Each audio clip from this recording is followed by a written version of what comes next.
Live and in color from the NBC News radio broadcasting studios of KCAA, 1050 AM, 102.3 FM, and 106.5 FM, located in beautiful Southern California, and in parallel from the Turf's Up radio studio in Fort Lauderdale, Florida. Thanks for tuning in to the Water Zone Show this evening.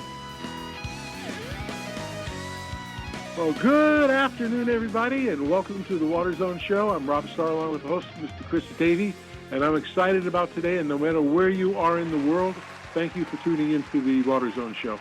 Today happens to be our 10th year show anniversary, and it's our 500th show, and we are very excited today. We got a lot of giveaways to do, and the way you can win those is send us an email at waterzone@toro.com, and just give us your name and your address so we know if you win, where to send it to you, and who you are.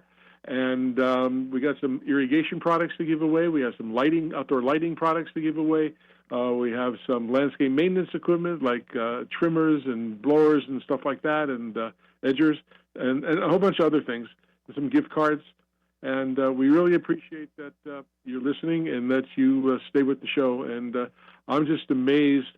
I was talking to Chris Davey earlier, and he reminded me that even though we had 500 shows, we had over 600. He knows the exact number of guests that we've had on. And I think it's because of all you listeners out there, and most importantly to me, which you are, is also the team that made up and makes up the Water Zone Show. And we have them all here, and they're all connected. Got Mr. Chris Davies, who I'm going to turn it over to in a minute. Ms. Chris Austin, who does the water news. Mike Barron, who is the first co-host with me. Awesome man, good friend, as all of you guys are. Miss Ingy Bisconer, sweetheart of a lady, and one of the most smartest ladies I know in irrigation. And on the other side, we got Mr. Paul McFadden, the same thing, a genius in what he does, and with drip irrigation and such, and his knowledge in the industry for many, many years. And I'm a neophyte compared to all you guys who have been in that business, but I am sure honored and have a pleasure that I get to spend 10 years with all of you, and I appreciate that. So I'm going to turn it over to Mr. Chris Davey. Oh, Rob, I knew you were going to stick me in the front of the line there, buddy, like you always do. We got some stories to tell these guys about other stuff you have done over the years. But listen, I'm just going to say one more time, just a huge special thanks to our listeners that have been a part of our podcast for 10 years here. It's just amazing to me to look at how many years that we've been doing this, Rob. Another special thank you to our sponsors, especially the Toro Company, who's been our main sponsor all throughout this time, and then to the hosts, all of them that you just mentioned. It's just great to be on this call with all of you, and looking forward to a conversation. So, Rob, I'm going to start off by this, because I know you asked me. You said, "Well, what's the most prominent memory you had of the show?" And I've got to tell you, Rob, there's just something that sticks in my mind, and it's been there, and it's clear, and I'll tell you about that in just a second. But first, I'll start off by saying the turning point for me on the Water Zone was way back in I think it was the winter or early spring of 2016 when you asked me to sub in for Mike Barron. Long time ago, right? A couple of times you asked me, and I did that, and that was the starting point, and I ended up, getting to warm that seat right next to you for many, many years. But indelibly in my mind, Rob, I remember so clearly that very first time that you and I went to the NBC studios in Redlands. You remember that, Rob? I know you do. Yes. It was my first time there, right? And you walked me in, you introduced me to these folks, and I thought it was going to be much bigger, of course, right? And there's just this little room that's the studio. And I guess just in my mind, right, it was just the way it smelled, the way it looked, everything was just so official in there. Studio equipment everywhere. The engineer, who I can't remember his name now, the first one we had, but he was in the little adjoining booth to us, Rob, with that big control panel in front of him, right? And he was sitting behind this big plate glass window so he could see us, we could see him, we could see each other. And Rob, we sat behind that huge black table, right, full of boom microphones, 7 or 8 of them, I think. And, just the same number of guest chairs there. Some of the mics were on stands as well with those little noise reduction screens in front of them. There were cables everywhere, that big microphone switch box that sat in front. All this is so bright in my memory. I just remember looking beyond the table at all the monitors on that credenza in the back there against the wall. They were all timers, by the way. You know, elapsed time and countdown timer. They were clocks, essentially. And then that huge water zone banner we had. We'll have to talk about that, Rob. I don't know whatever happened to that. That was hung behind us there because, you know, we used to broadcast in video back then as well.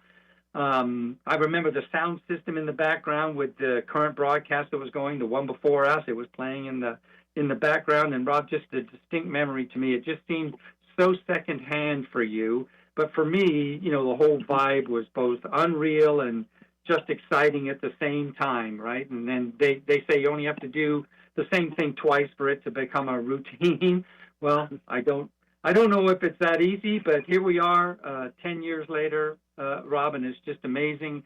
And I want to just say thank you to all of our guests we're going to talk to today. And last, I'm going to say thank you to you, Rob, for being next to me all that time. All these years, 9+ years, and you've just been a great co-host, and you've treated me well, except for a couple of times when you played tricks on me. But that was fun. I did that to Mike. I told him I had to go to the restroom, and I went into the studio, and I called up. He called up, and I changed my voice. And he thought I was talking to somebody else, and we were all laughing in the control room because he thought he was talking to this yokel from the deep south. But it was funny. Anyway, we always play jokes. Well, Rob, you asked me to give my most fondest memory, and I told you what it is, and that's it. So, you know, let's go on. Let's talk about some of the other things. You know, we've done a lot of stuff. We've switched the broadcast time from, you know, it used to be 6 to 7, and we've switched it now to where it's 4 to 5. We've been to all these trade shows and events and conventions, and maybe we can talk about those. We can talk about how COVID changed the way we've done the show. You know, and as keeper of the show roster, right, as you said before, we've had 650 plus guests. We've done interviews over that 10 years, so it's been a great ride. Just to boil it down, I think the reality is that the show we do today in 2025 certainly isn't the same show that we started off with in 2015, you know, that little drought show, right? I'm going to ask Mike Barron when he comes on if he remembers the little ditty, the little song from the drought when he gets here. But as well as you and I, Rob, being at the microphone, we've also had Chris Austin with us. Yep. And Chris has just been a great addition to the show and done Maven's Notebook and California Water News every week. And I know she's on with us right now. And Chris, I just want to toss it to you and say thanks so much for your participation with us. And ask you, what is your fondest memory, Chris? Well, I remember making it out to that funky studio in the mall, out in way out in the Inland Empire, the far reaches of it, I think. And that was always an interesting trip to go out there and to do the show live, when we could see everybody, and that was kind of fun. I've been doing the show for, God, I don't know, it's been a lot of years, but it's been a lot of fun to come on the show and talk about the news of the day to, an interested audience. I remember, I think I met, I spoke at the California Irrigation Institute conference, and I think that's how I met Rob. And I don't remember how it happened, but I was at the Water Smart Innovations conference in Las Vegas, and Rob asked me to come in, and it was a surprise because Mike Barron, who's going to come on next, was not expecting me. So I came in and sat down, and we sort of did the broadcast from there. So that was a lot of fun. It's great to be able to come on every day and talk about the news on the website, mavensnotebook.com, and hopefully I have some readers out there that also listen to the show. But it's been a great run. It's fun to talk about the current issues, and with that, I'm gonna toss it to Mikey Barron, who's on the line. All right. Well, thank you, Chris. It's been a great pleasure to get to know you and take advantage of all the great information you have on your website. It's a great place to donate money to anyone who wants to support being knowledgeable about what's going on with water in California. Well, listen, the most memorable thing for me was Seth Siegel. Rob was able to get him to come be interviewed by the Water Zone right before his book was published. And his book was Let There Be Water, Israel's Solution for a Water-Starved World. And I remember him telling us that the whole water ethic of a nation could be captured in Israel by the child's nursery rhyme that said, "Rain, rain, clap your hands, it's raining today." Whereas here in the U.S., our nursery rhyme is "Rain, rain, go away."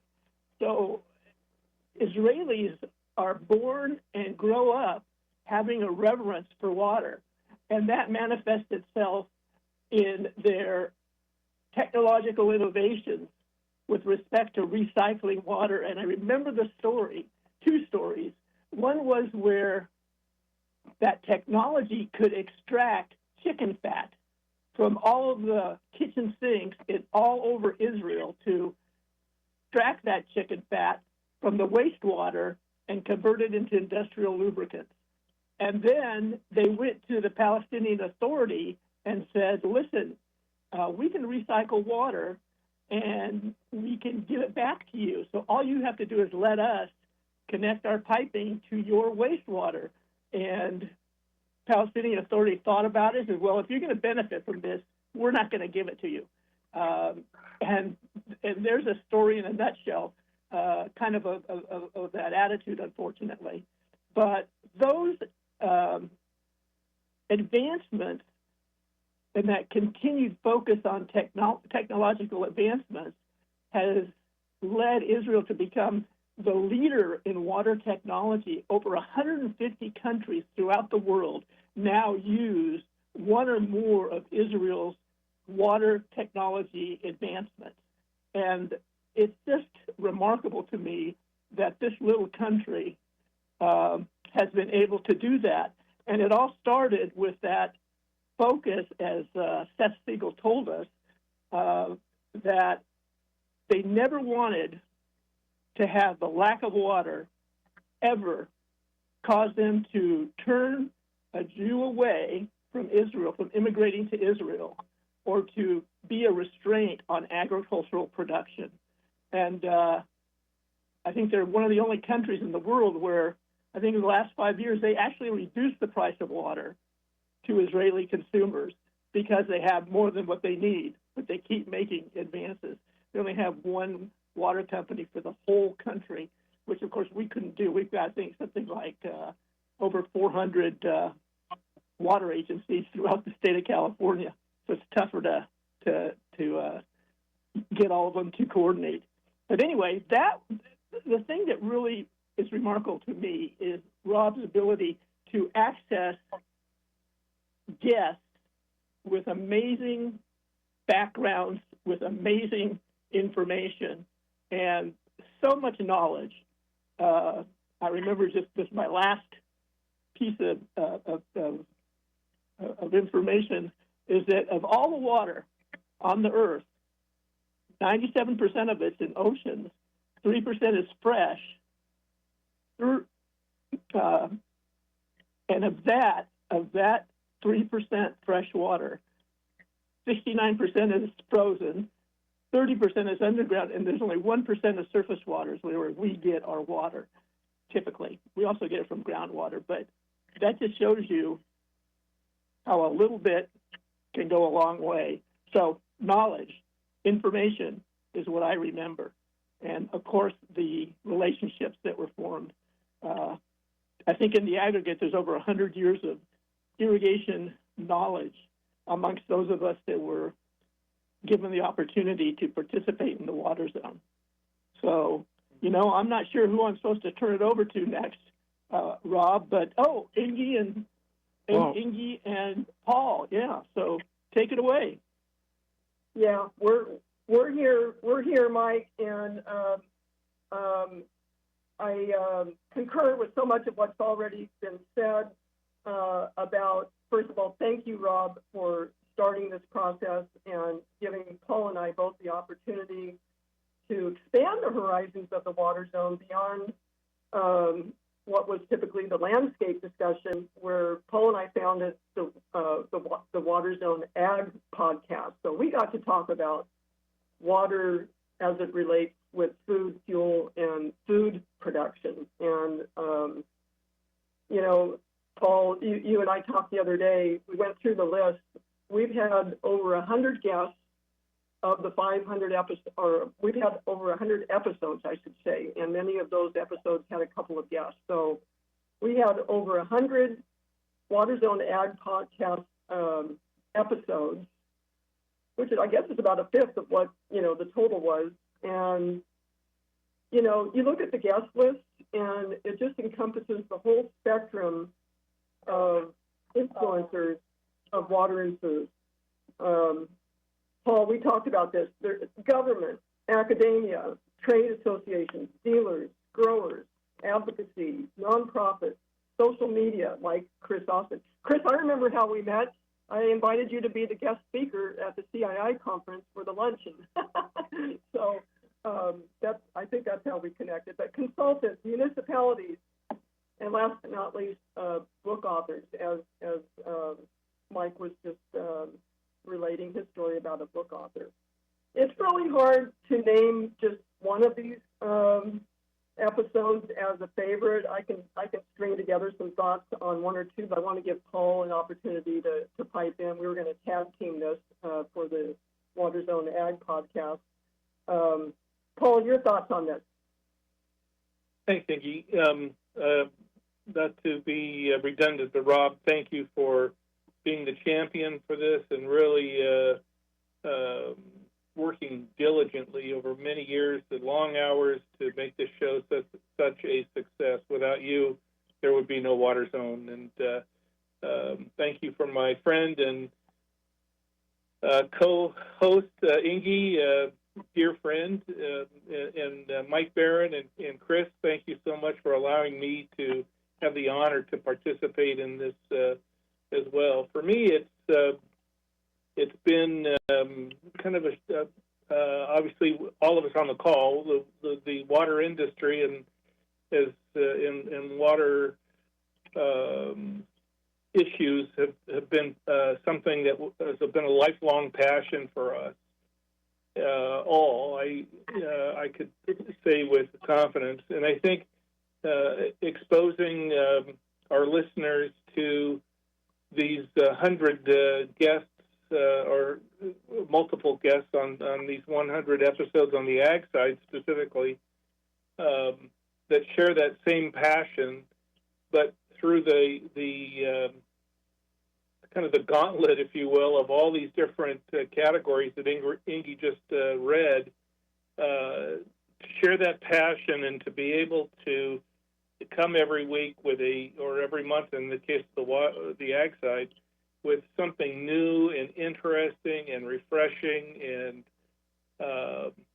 just to reignite that passion just a little bit more each and every month was very special to me. The people, the passion, the context of it all, and hopefully folks listening learned a little something that they didn't. I know I sure did in some of the episodes that I've highlighted that really were fun for me. Yeah, I mean, you think about some of these guests and the concepts that they talked about, and we're talking 10 years ago now, and some of them were really new concepts at the time. I'm thinking, again, the list is the who's who of ag irrigation and weather and so forth. And from academia, we had Dr. Marty Rell from the Scripps Institute of Oceanography down here in San Diego County. and he had come from the east, from studying tornadoes and hurricanes, and he really is the one that founded the concept of studying atmospheric rivers for the western United States. And he said they're just as important to the west as tornadoes and hurricanes are to the east. And now it's standard practice. Everybody knows what atmospheric rivers were, but at the time that we had him as a guest, that was kind of a new term. So that's kind of amazing, And then our very first episode, remember, Paul, we had Chase Hurley from the San Luis Canal Company up with us, and we were interviewing Wade Crowfoot, who was at that time Governor Brown's right-hand man, who I had met at a meeting in Sacramento when the big drought was starting, and the state was putting a lot of pressure on the landscape industry.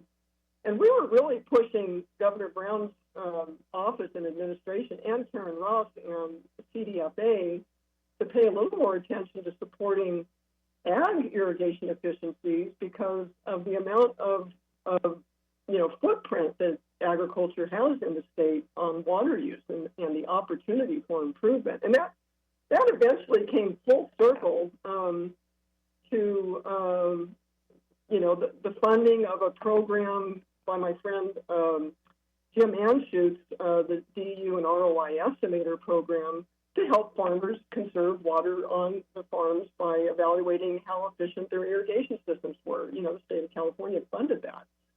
So it's very interesting how that all happened, but that's very memorable to me that our very first episode ended up funding something, in my mind, our education and our influence over those government institutions, I think, really helped them recognize how government could help solve some of these water problems in California. I'd like to add to that, Inge. I'm sure you remember, but we were in a discussion with Secretary Ross in Sacramento and some of her staff, and we talked about the amount of money that was being spent by the city of Los Angeles to remove turf and replace it, whatever that was, with synthetic turf or rock or whatever. And Inge and I worked up, it was mostly Inge, to be honest, but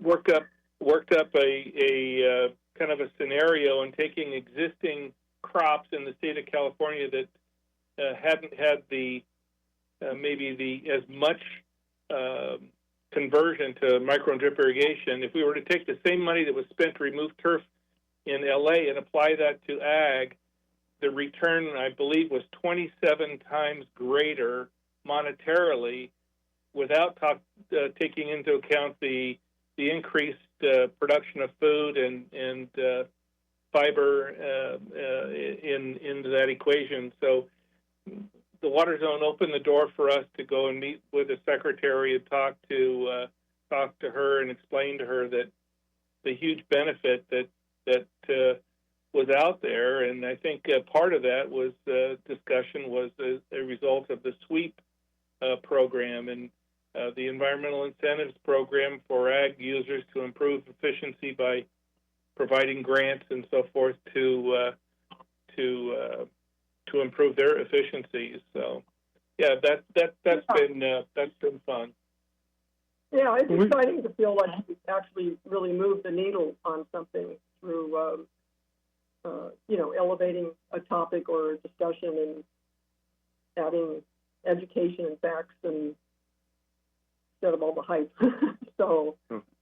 Anyway, I know that we're almost at the bottom of the hour. I have lots of favorites to have tidbits from, but maybe we can talk about some of those. We'll do that after the break. I got to tell you, Karen, I remember having Karen Ross on, and I started with John Laird when he was the Secretary of Natural Resources, and the Senator before that. And Ms. Ross has been on the show with you and us, I think, 3 or 4 times in the 10 years, and we had Wade Crowfoot on not too long ago, talk about a couple of new things. But anyway, I got to tell you, I learned so much. I mean, my background, you guys know, is electronic engineering and physics, and you guys, like Mike and Chris, you're hydraulic people and things like that. I think it made a great team of us bringing knowledge and different perspectives of stuff. And I certainly myself learned lots of things about lots of different things. I especially, Chris will tell you, and Mike will tell you, I'm really into what we call vertical farming. And I think that's a neat thing, and we can talk about that later. But we gotta go to a break time. One of our great sponsors, Site One, and then we'll be back with the rest of the show. And for the people listening again, we're giving away a lot of prizes, and we didn't know what kind of contest to do, so we said, hey, just send us an email and tell us your name and your address and what you like, what you didn't like, and we'll pick some winners out of that. And even if you gave us a bad review, we'll still give you something. So go to waterzone@toro.com and just send me that information, and then we're going to announce it next week who the winners are. So stick around for the second half. We're just going to take a short break, and we'll be right back.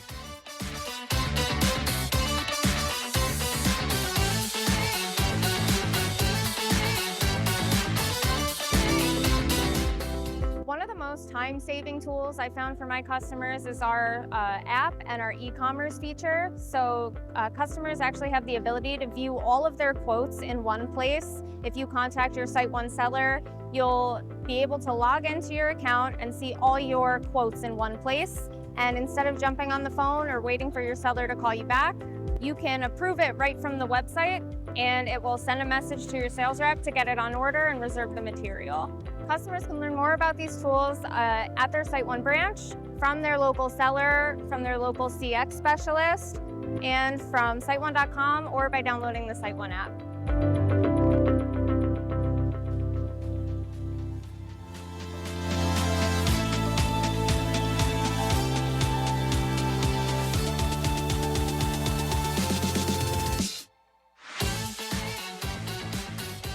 All right, welcome back to the second half of the Water Zone by the whole team that was behind the Water Zone. And again, I want to thank all our listeners for over the 10 years, and especially my team and our team, I guess.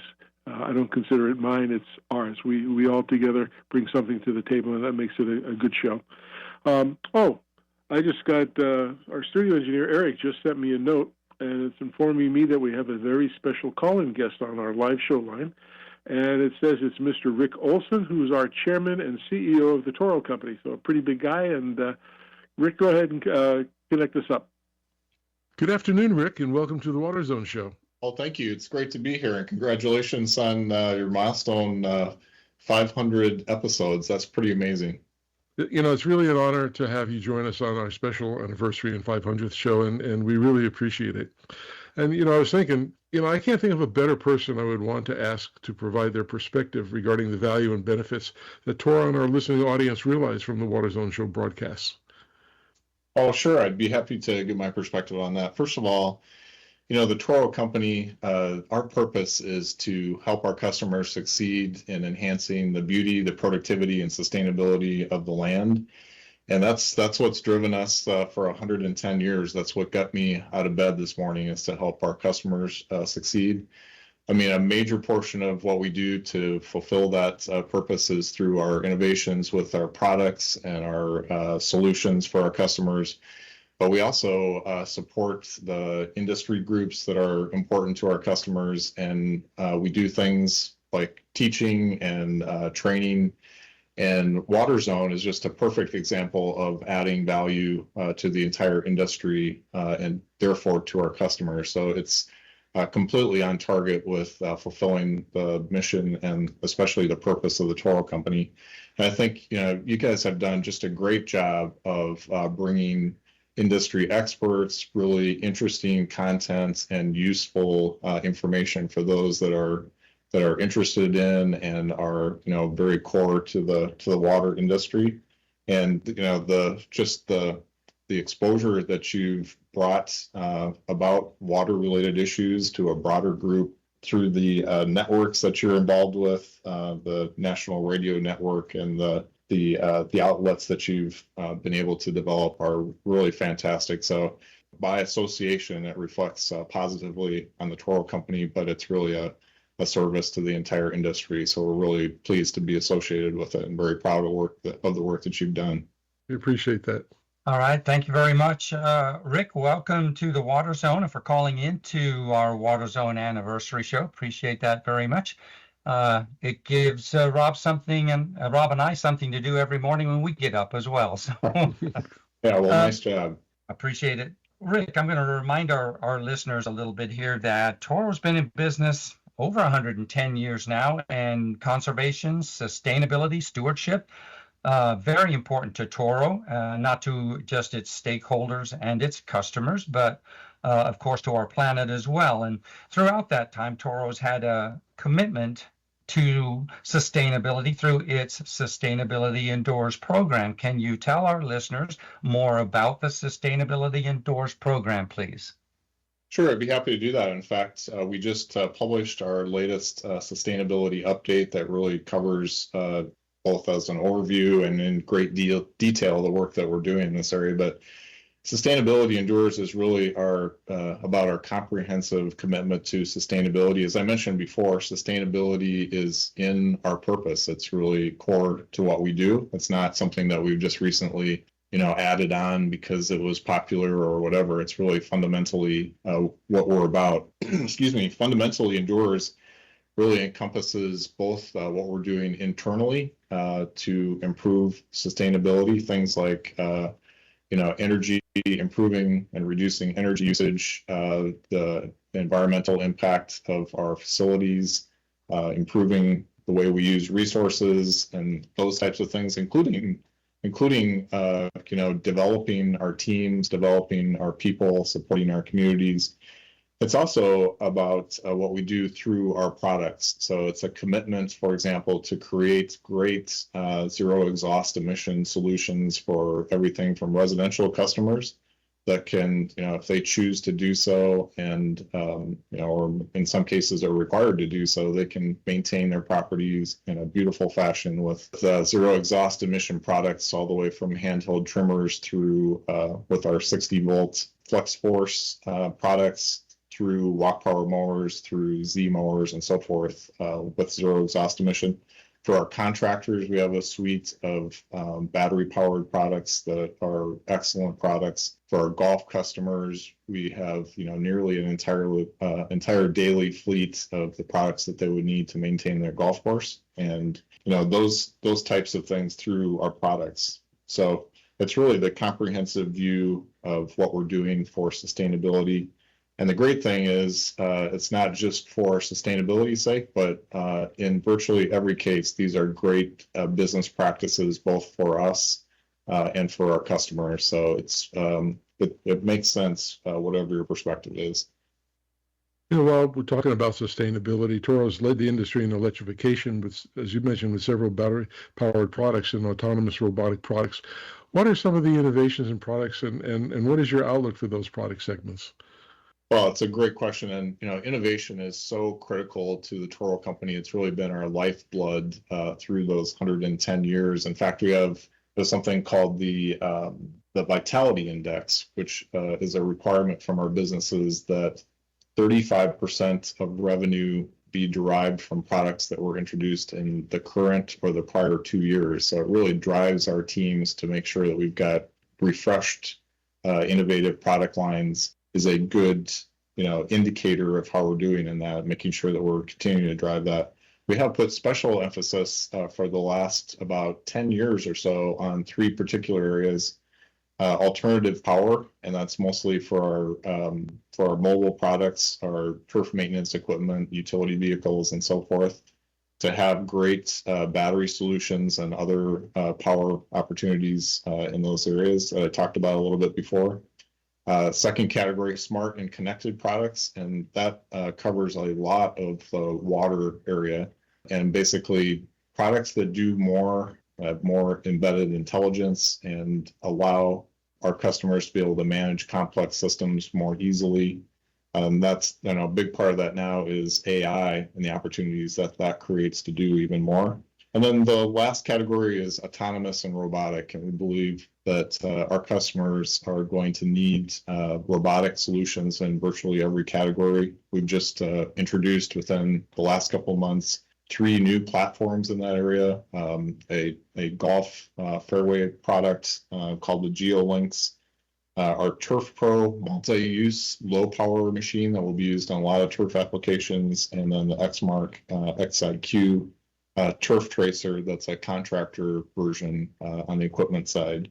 So these are just a few of the things that we're doing, but innovation, and actually when you switch to an electric platform, the opportunities for innovation are even greater. So those are, we continue to see more and more opportunities for innovation as these new areas develop.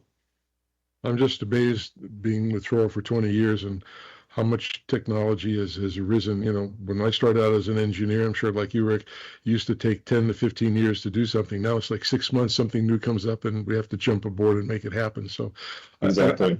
I know you're extremely busy, and we certainly appreciate you calling into the show today and being part of our anniversary show. And we do appreciate that. Again, I keep saying that, but we express a lot into Toro. We bleed red Toro, and we want to make sure that we stay successful in the industry. So thank you again for calling in. Again, I know you got to run and do some more work, and that's more important than talking to me. So Rob, I just want to say thank you to you and Chris for all that you've invested in the show on behalf of the market and on behalf of our customers and the Toro company, and all of the work that you've personally invested to make Water Zone a success. And I just want to say congratulations. So great to spend some time with you. Thank you very much. Thank you, Rick. Well, oh my goodness, Rob, that's all I can say. Buddy, what a great talk with Rick. It's just awesome to have the CEO of Toro call in and talk to us. I wonder if he heard your blurb about the prizes, and he's going to be one of those guys that sends us an email, Rob. What do you think? Either that or a termination notice. I don't know. One of the two. One or the other. Hey, Rob, let me just bounce back to a couple of things here, because I want to follow up with Inge and Paul on a couple of things that they said. And Mike Barron, stand by, because Rob and I have a couple of questions for you, buddy. So don't go away. But first, going back to Inge and Paul, you talked about having Chase Hurley on one of the early shows, and Wade Crowfoot. We've had Wade on before, as Rob said. But do you remember who a couple of the other early guys that you had on? I know one of them was from an organic training school, and UC Davis, and a couple of others. Do you remember any of those guys? Oh, sure. Oh, yeah. Yeah. The organic training farm was Archie's Acres with Colin and Karen Archiplay. Yeah, that was a wonderful show, and they founded Veteran Sustainable Ag Training. Wonderful concept to take vets upon discharge from the military and train them on how to become farmers. You know, they're a natural at it. They like to be outdoors. They're very technical. They're very hardworking, very physical, and that is still an ongoing enterprise. That was one of the early ones. And you had the California Department of Food and Ag on there, Carolyn Cook. Rob and I remember that one myself, because it was one that Rob made me listen to right before I started to step in and do a co-hosting gig. Yeah, was that bad? Yeah, no, we had a lot from government and academia. I mean, we had, Cal Poly, UC Davis, just talking about all their efforts to ultimately, what we're all about is using our water more efficiently. Water use efficiency, growing more crop per drop of water, and how can we do that, either with technology or with the best practices. That was kind of the core, but we also look beyond that into, the larger world. Like Mike was relaying the book and the nursery rhyme. And I remember one of my most memorable guests was Julian Cribb, who was the author of The Age of Food and Surviving the 21st Century. I heard him speak in Australia when I was doing the consulting work for Toro Australia a number of years ago. And he had this list of 10 things that were threatening the world. All the usual suspects. Weapons of mass destruction, climate change. Like number 7 or 8 on that list was a global pandemic, and this was like 20 remember thinking, oh, that's not a big deal. These other ones are really much more important.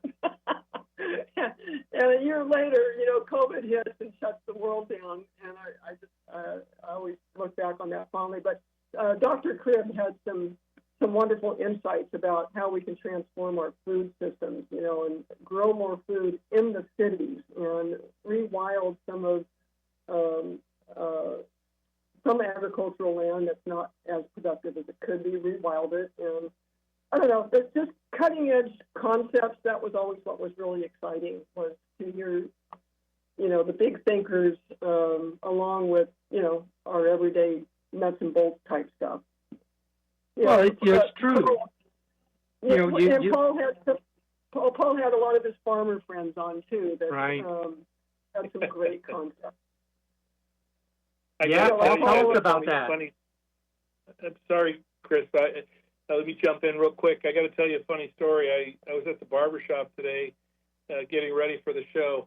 So I was presentable, but the guys next to me, and the barber and the fellow getting his haircut next to me, they're talking about water issues and where water goes in the state of California, and the amount that ag uses and urban uses, and they have the statistics, and they were pretty accurate. I was, and then the barber looked over at me and he said, "You're a water guy. How did I do?" And I said, "Well, you did really well." I said, "I might even quote you in my the podcast later today." But it just brings out that passion of water. It affects us all, and I again take my hat off to each and every one of you for your leadership and your passion in this area, because as Mike Barron said, less than 1% of the water on the face of the earth is available for us to use, to consume. We've got to be good stewards. Yeah, go ahead. No, I was just going to say, you guys have had Dave Zadowski on before. You were the ones that introduced John Farner. He's been on our show 4 or 5 times, but you had him on first. And for our guests, if they didn't know, actually one of the first MIB shows, the ag show sections that you did, you guys were actually the first to have Chris Austin on from Maven's Notebook. Yes. I was so impressed with Chris. From way back when, and then after her luncheon speech at the California Irrigation Institute conference, she knows her stuff. She provides such value to the industry, and I'm so glad and honored to have been a co-host with her on this show. Yeah, perfect. Paul, and who stands out for you, buddy? What's the biggest one? I mean, again, lots of folks on here. Jim Anschutz was on one of your shows, and again, for me, the ag versions was when I really started to listen to the podcast every week and get involved with how it was being put together. So, who stands out for you, Paul? So I think, as we talked about earlier in the first segment, Dr. Marty Ralph from Scripps, and not knowing anything about atmospheric rivers, and have him come on and explain how it works and the amount of water in each of these atmospheric rivers is greater than the entire Mississippi River.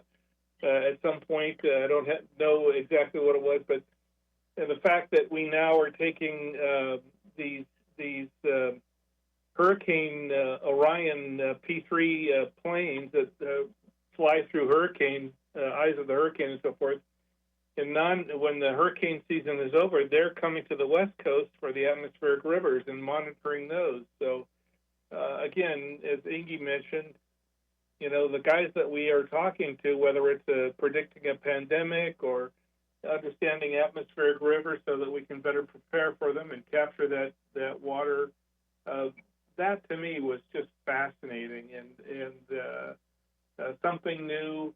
The other guys, I think, were Don Cameron of Terra Nova Farms up near Fresno, and Bulls Farming, two of the most progressive farmers and forward thinkers in the industry, and groundwater recharge and using technology.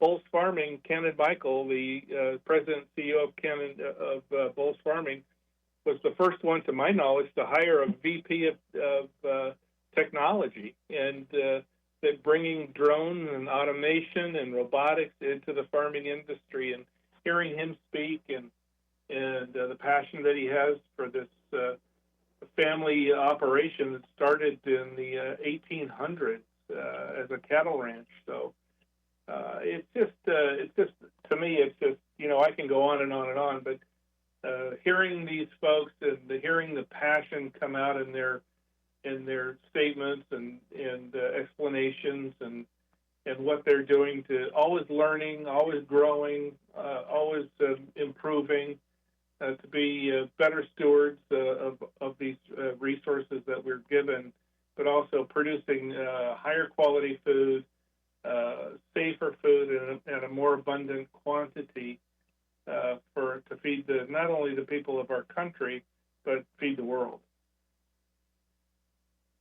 Yeah, Paul, Ken and Michael, yes, he is a relative. He's a descendant of the most historic farmer in the state of California, Henry Miller, who Mark Arax, in his book, The Dreamland, retraces all that history of how California went from, about, I think, 300,000 Yokutt Indians to the 40 million, Westerners that are here today, starting with Henry Miller with the wheat. And, we all think of California having been populated because of the gold rush, but it's really agriculture surpassed that when that panned out. So we went from wheat to cattle to cotton to the nuts and pomegranates that we have today, and the fruits, and the 8 million irrigated acres, and we grow a third of the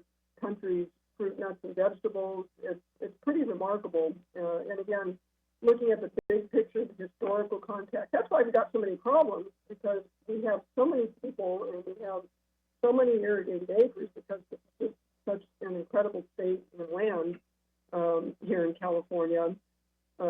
Very unique environment to grow these things. So it takes a lot of smart people to figure out how to balance out the environmental, the urban, and the agricultural needs when you have a limited resource like water and land.